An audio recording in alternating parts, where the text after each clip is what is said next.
Donc l'action 14, elle est là pour permettre, concilier les exigences de la directive eaux résiduaires urbaines, dite DERU, les exigences de la directive cadre sur l'eau, DCE, pour permettre en fait d'atteindre le bon état écologique du milieu.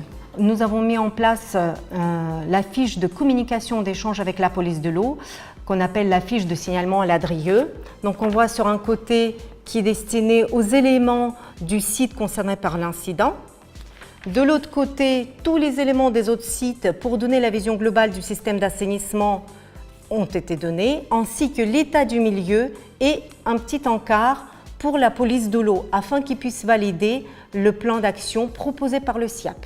Donc, la Direction d'innovation de l'environnement a mis en place un outil d'aide à la décision afin de choisir le scénario le meilleur, c'est-à-dire à minimiser l'impact sur le milieu naturel.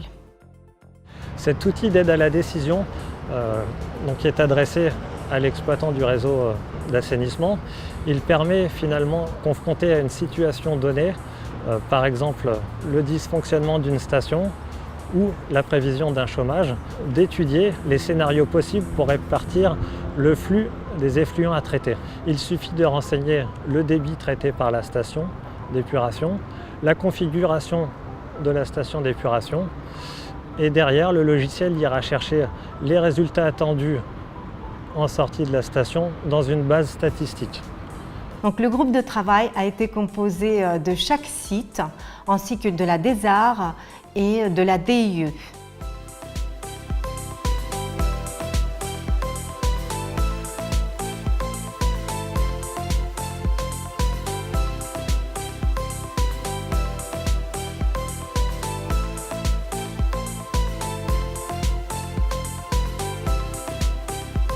Les prochaines étapes, on met en place la fiche de signalement sous CaisDoc, le mode opératoire qui permet mieux comprendre la fiche de signalement. Puis chaque référent, donc chaque représentant, va présenter au directeur de son usine la fiche, va récolter les questions et répondre. Et puis en route pour SIAP 2030.